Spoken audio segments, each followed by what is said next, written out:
Hello everyone. स्वागत है आप सभी का स्टेप टू सक्सेस क्लासेस में डेली करंट अफेयर्स की सीरीज में। आज के वीडियो में हम लोग 8 से 10 मई का 8, 9 और 10 मई के लिए जो करंट अफेयर्स है वो डिस्कस करने वाले हैं। ठीक है, स्टार्ट करते हैं अपने आज के पहले क्वेश्चन से। पहला क्वेश्चन है, 100 अरब डॉलर का प्रेषण या रेमिटेंस। रेमिटेंस आप सब लोग जानते होंगे, कई बार ये टर्म आ चुका है और हम कई सारे वीडियोस में ये टर्म डिस्कस भी कर चुके हैं। तो रेमिटेंस वो धन होता है जो देश के नागरिक दूसरे देशों में जाके पैसा कमाते हैं और फिर वहां से पैसा कमा के अपने देश में वापस भेजते हैं, तो उसको जो बोलते हैं प्रेषण या रेमिटेंस।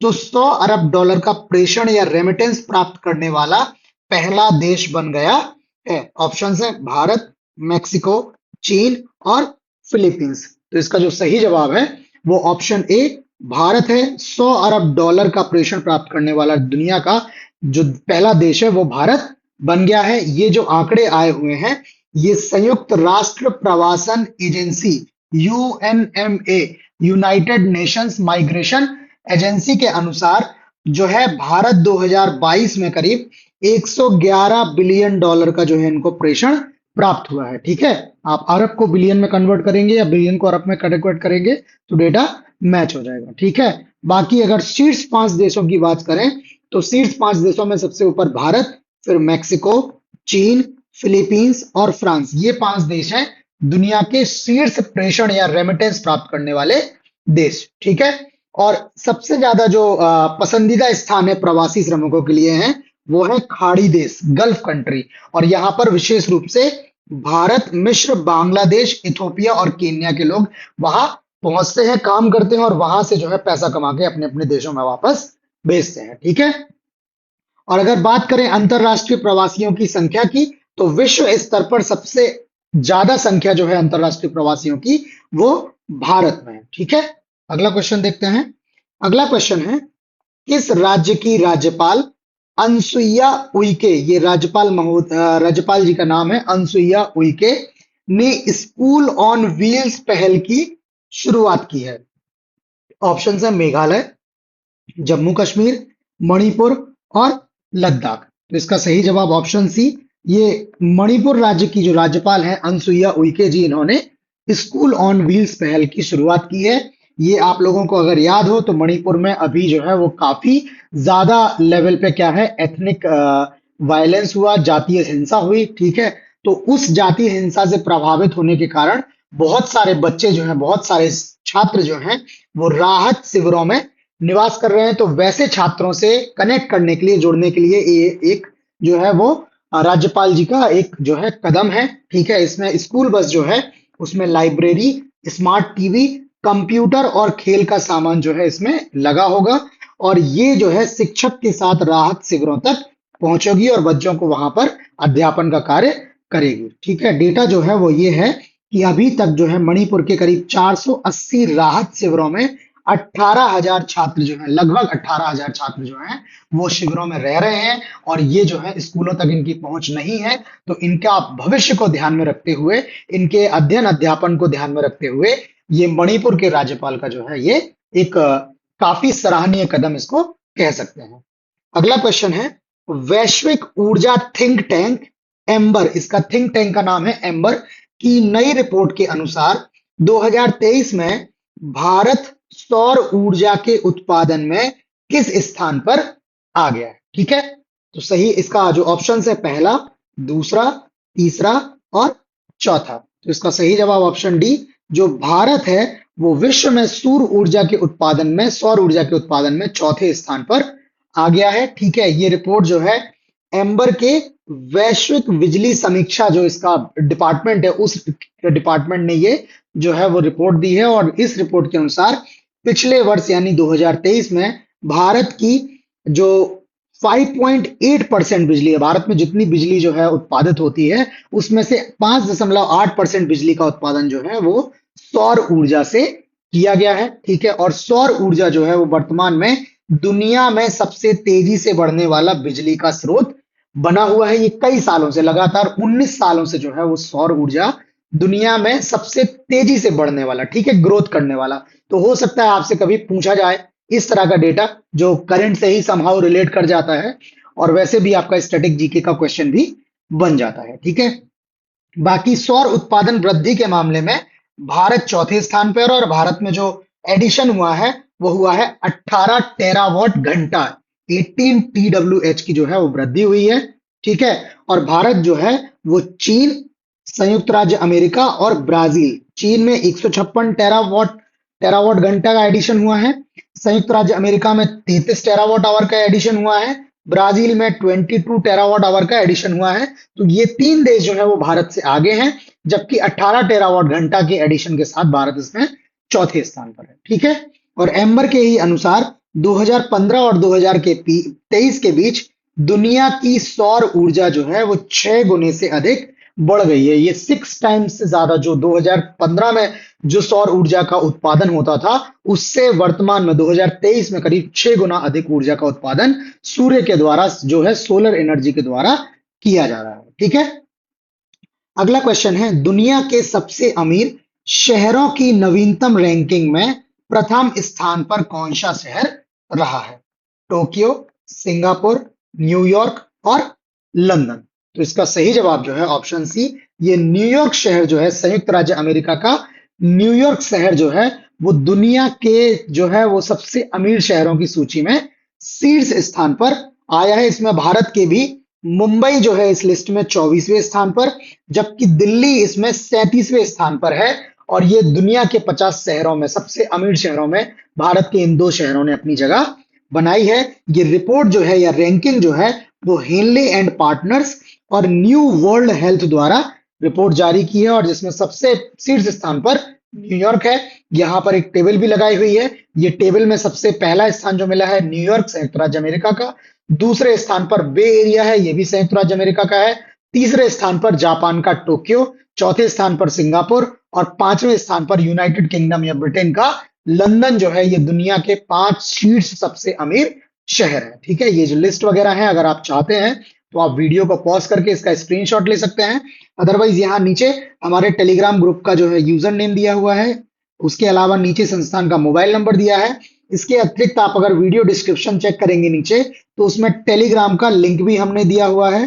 ठीक है, तो आप इस लिंक के माध्यम से या यूजर नेम या मोबाइल नंबर के माध्यम से आप हमसे कांटेक्ट कर सकते हैं, और ये जो भी क्वेश्चंस हम लोग डिस्कस कर रहे हैं ये एज इट इज आपको पीडीएफ के फॉर्म में आपको हम प्रोवाइड कर देंगे। ये पीडीएफ जो है ये मोबाइल फ्रेंडली है, आप मोबाइल पे इनको आराम से देख सकते हैं और आराम से इन सब चीजों को, कंटेंट को रिवाइज करते रहते हैं। और जो लोग ग्रुप पे हैं उनको पता होगा कि ये टाइमली हम लोग पीडीएफ्स अपडेट करते हैं, कुछ दिन बाद करते हैं, ताकि आप एक बार वीडियो देख चुके हो और उसके बाद 10-15 दिन बाद आप दोबारा उस पीडीएफ को पढ़ें तो वो क्वेश्चंस जो हैं आपके रिवाइज हो जाएं। ठीक है, तो आपका एक ही बार में, एक ही वीडियो क्या है, 2 बार आपका जो कंटेंट है वो 2 बार एटलीस्ट आपकी नजर के सामने से निकल जाए। ठीक है, तो आप लोग जो है हमसे जरूर जुड़ें और ये पीडीएफ हमसे लेते रहें। ठीक है, अगला क्वेश्चन है, भारत के पूर्वोत्तर राज्यों में पहला अंतरराष्ट्रीय क्रिकेट स्टेडियम कहां बनाया जा रहा है? जो भारत के पूर्वोत्तर, जो नॉर्थ ईस्ट के राज्य हैं, ठीक है, 7 सिस्टर्स भी जिनको बोला जाता है,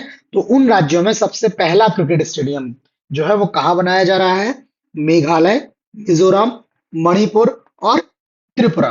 तो इसका सही जवाब ऑप्शन डी, ये जो भारत के पूर्वोत्तर राज्य हैं, जो 7 सिस्टर्स हैं, 7 राज्य हैं, उनमें त्रिपुरा ऐसा पहला राज्य होने वाला है जहां पे क्रिकेट स्टेडियम, अंतरराष्ट्रीय क्रिकेट स्टेडियम बनाया जा रहा है। और ये त्रिपुरा का जो एक जिला है, पश्चिम त्रिपुरा जिला जिसको बोलते हैं, वेस्ट त्रिपुरा डिस्ट्रिक्ट, इसमें नरसिंहगढ़ स्थान पर ये जो अंतरराष्ट्रीय क्रिकेट मैदान बनाया जा रहा है। और इस स्टेडियम के 2025 फरवरी 2025 तक चालू होने की उम्मीद है, और इस स्टेडियम की क्षमता जो होगी वो करीब 25,000 से अधिक होगी। तो आप लोग समझ सकते हैं कि कितने बड़े लेवल पे ये कंस्ट्रक्शन हो रहा है। इसकी दर्शक दीर्घा जो होगी वो बहुत ज्यादा बड़ी होगी, क्षमता इसकी करीब 25,000 से भी अधिक रहने वाली है। ठीक है, अगला क्वेश्चन है, ब्रेंडेन सोम को किस किताब के लिए पुलित्जर पुरस्कार 2024 प्रदान किया गया है? पुस्तकों के नाम है नाइट वॉच, एडेगियो, ट्रीपॉस और किंग अलाइव। तो इसका सही जवाब जो है ऑप्शन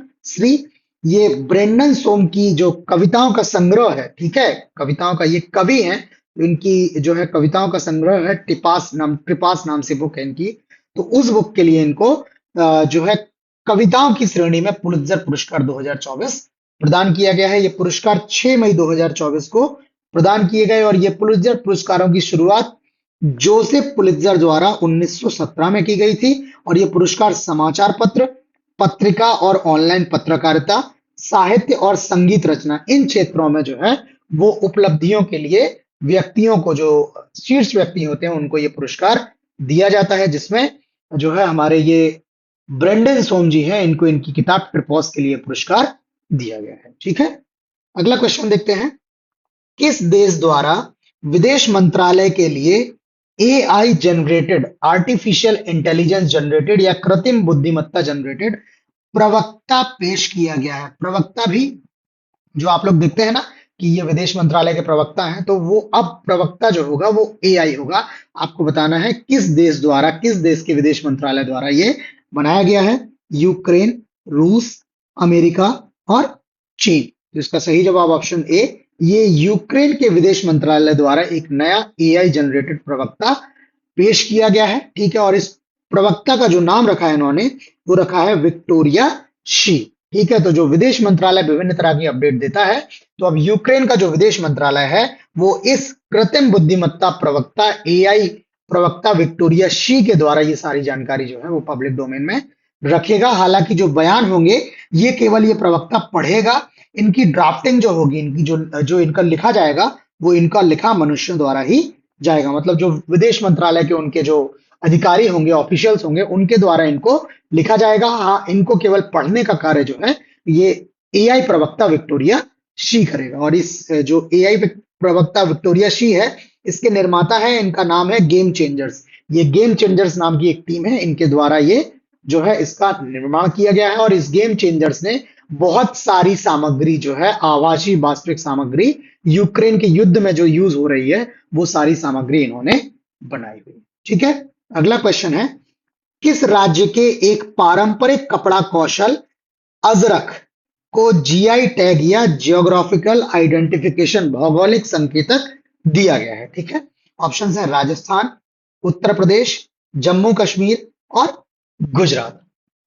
तो सही जवाब ऑप्शन डी, ये गुजरात का जो कपड़ा कौशल है, पारंपरिक कपड़ा कौशल जिसको अजरक बोलते हैं, उसको हाल में जीआई टैग दिया गया है। और ये गुजरात में भी इसको कच्छ अजरक बोलते हैं। ठीक है, ये कच्छ क्षेत्र में पाया जाता है। ठीक है, और ये जो जीआई टैग इसको दिया है, ये कहीं ना कहीं भारत की समृद्ध कपड़ा विरासत को संरक्षित करने की दिशा में एक महत्वपूर्ण कदम है। आप देखते होंगे भारत में बहुत तरह के जो है वो कपड़े देखने को मिलते हैं। पुरुषों में तो इतना वेरिएशन फिर भी नहीं मिलता है, बट महिलाओं के आप देखेंगे तो जगह जगह के विशेष के पर, जैसे आपने सुना होगा बनारसी साड़ियां आती हैं, चंदेरी से साड़ियां आती हैं, तो कहीं से जो है वो ब्लॉक प्रिंटिंग आती है, जयपुर की जो बोलते हैं ब्लॉक प्रिंटिंग बहुत अच्छी है। तो इस तरह के जो है भारत में क्षेत्र विशेष के आधार पर बहुत तरह के कपड़े प्रसिद्ध होते हैं। और इसी तरह की जो भारत की समृद्ध कपड़ा विरासत है उसको संरक्षित करने की दिशा में ये इस तरह के भौगोलिक संकेतकों द्वारा उन कपड़ों को उन क्षेत्रों के आधार पर पहचान दिलाई जा रही है और उनको संरक्षित किया जा रहा है। ठीक है, और ये जो कपड़ा है, ये जो अजरक है, ये खासकर सिंध, बाड़मेर और कच्छ के जिलों में मिलता है। ठीक है तो ये गुजरात का, बट आप बाड़मेर देखेंगे तो बाड़मेर राजस्थान का जिला है, क्योंकि ये बॉर्डर स्टेट है और यहाँ पर जो है वो ट्रांसफर जो है आपको इजीली देखने को मिल जाएगा। ठीक है, अगला क्वेश्चन है। संयुक्त राज्य अमेरिका में नए कोविड-19 वेरिएंट का पता चला है, उसका आपको नाम बताना है। उस वेरिएंट का नाम क्या है? ऑप्शन है ओमिक्रॉन, डेल्टा, एल्फा और फ्लर्ट। ठीक है, तो इसका सही जवाब ऑप्शन डी, ये फ्लर्ट नाम से एक नया कोविड वेरिएंट पता लगा है। ये संयुक्त राज्य अमेरिका में पता लगा है। बाकी ओमिक्रॉन, डेल्टा, अल्फा जो है वो कोविड के 3 पुराने वेरिएंट है। ये फ्लर्ट जो वेरिएंट है, ये ओमिक्रॉन का जो JN.1 जो वंश है उसके नए कोविड वेरिएंट का एक समूह है। ठीक है, और ये क्या है?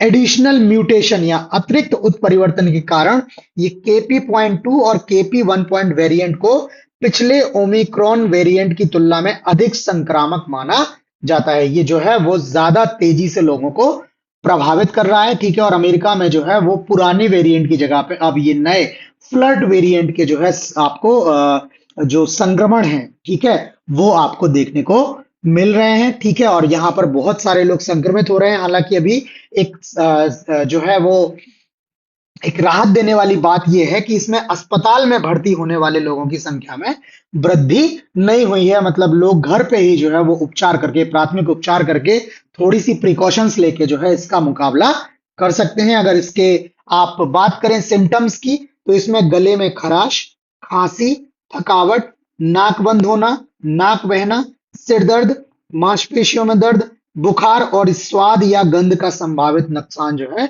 वो इसके लक्षण है। स्वाद या गंध के बारे में तो आप लोग जानते ही हैं, ठीक है, ये पहले से ही था, ये तो फर्स्ट वेरिएंट से ही आया हुआ था, ठीक है। तो ये इसके जो है वो लक्षण है, ठीक। नेक्स्ट है, पहली स्वदेशी रूप से डिजाइन की गई माइक्रो कंट्रोलर चिप किसके द्वारा लॉन्च की गई, ठीक है। DRDO, ISRO, mind Grove technologies, Tata defence and research company. तो सही जवाब जो है इसका ऑप्शन सी, ये माइंड ग्रोव टेक्नोलॉजीज नाम का एक स्टार्टअप है, ठीक है, जिसके द्वारा देश की पहली स्वदेशी रूप से डिजाइन की गई माइक्रो कंट्रोलर चिप जो है वो लॉन्च की गई है। ये जो माइंड ग्रोव टेक्नोलॉजीज है, ये आईआईटी मद्रास में इंक्यूबेट हुआ एक स्टार्टअप है, और इसने ही देश का पहला वाणिज्यिक या कॉमर्शियल उच्च प्रदर्शन high performance SOC chip on system, chip पर सिस्टम लॉन्च किया है, और इसे सिक्योर आईओटी नाम दिया गया है, ठीक है। और इसकी खास बात यह है कि इस चिप की कीमत जो है वो इसके सेगमेंट में जो अन्य चिप्स ऑलरेडी अवेलेबल हैं उनकी तुलना में 30% तक कम होने की संभावना है। लाइक मार्केट में अगर कोई चिप जो है वो आपको आ, मिल रही है, तो उससे सस्ती चिप ये लोग जो है आपको प्रोवाइड कर रहे हैं। 100 रुपए की अगर चिप मार्केट में मिल रही है, तो ये चिप आपको जो है वो 70 रुपए में ही मिल जाएगी, ठीक है। ये इसकी विशेषता है, स्वदेशी है। और ये सिस्टम ऑन चिप जो है इनका उपयोग प्रिंटेड सर्किट बोर्ड, जिनको पीसीबी, आजकल सारे जो इलेक्ट्रॉनिक अप्लायंसेज हैं वो इन पीसीबी बोर्ड्स के बेसिस पे ही फंक्शन कर रहे हैं, और उन पीसीबी बोर्ड्स पे बहुत सारे इक्विपमेंट्स होते हैं, उसी पर एक ये चिप भी होती है। और ये चिप जो है वो डिवाइस के मस्तिष्क की तरह होती है, जो ब्रेन होता है डिवाइस का, वो चिप होती है। ये उस डिवाइस के लगभग सारे के सारे फंक्शंस को ये चिप कंट्रोल करती है। तो ये बहुत ही महत्वपूर्ण जो है वो एक भारत की तरफ से ये आप बोल सकते हैं कि लॉन्चिंग हुई है जो इस चिप की, ये जो है वो स्वदेशी की तरफ, और इस तरह से जो इलेक्ट्रॉनिक इक्विपमेंट्स हैं उनकी कीमत में भी जो है आगे के समय में कमी देखने को आपको मिलेगी, ठीक है। अगला क्वेश्चन है, पनामा के नए राष्ट्रपति के रूप में चुना गया है। ऑप्शन है गुस्तावो पेत्रो, डेनियल ऑर्टेगा, जोस राउल मुलिनो, रॉड्रिगो चावेज रोबल्स। तो सही जवाब इसका ऑप्शन सी, ये जोस राउल मुलिनो जो है ये पनामा के नए राष्ट्रपति के रूप में चुने गए हैं। ये जो है शपथ लेने वाले हैं, ठीक है। और थोड़ी सी डिटेल यहाँ पे हमने पनामा के बारे में दिया है।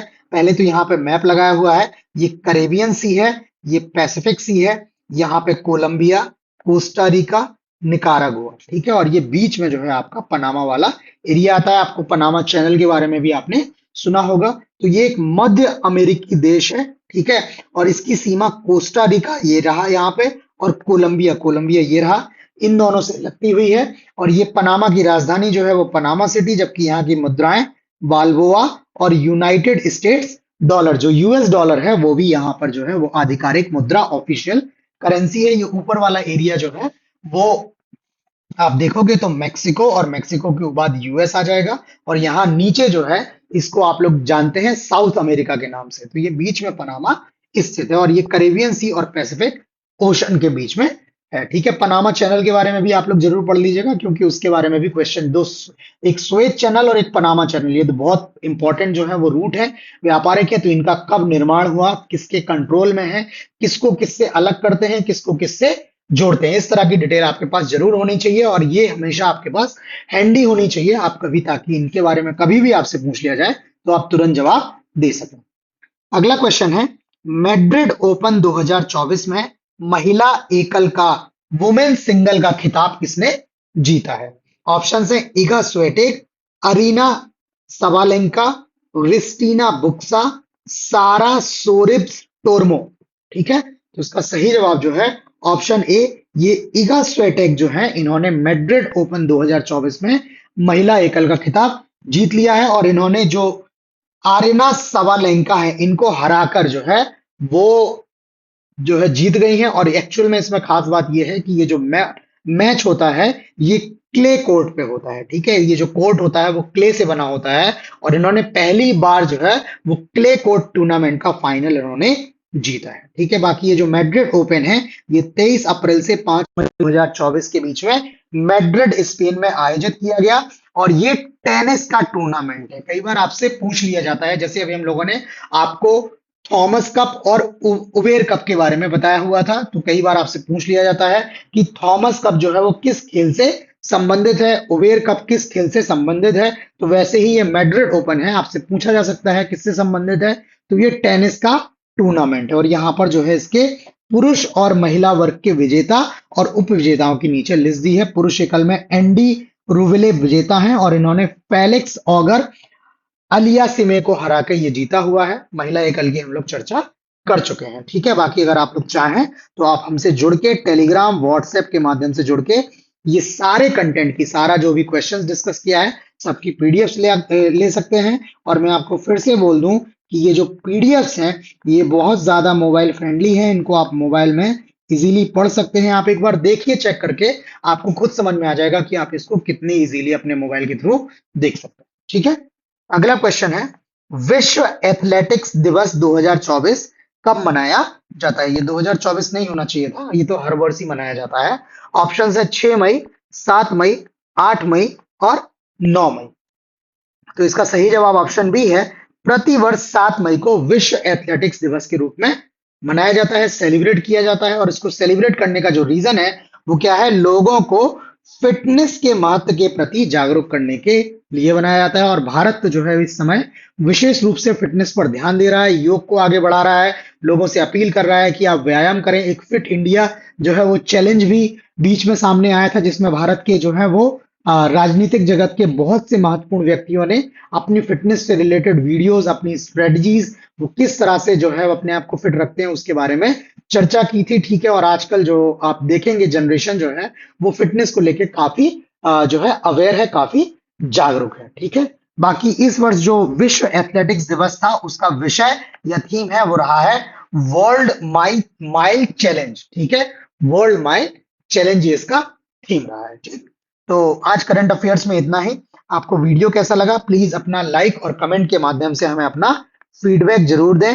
आपका फीडबैक बहुत महत्वपूर्ण है, तो आप प्लीज हमें अपना फीडबैक जरूर दें। और आपने अगर चैनल को सब्सक्राइब नहीं किया है तो सब्सक्राइब करके नोटिफिकेशंस भी ऑन कर लें ताकि आपको टाइमली नए अपडेट्स मिलते रहें। बाकी नए क्वेश्चंस के साथ जल्द मिलते हैं, तब तक के लिए धन्यवाद।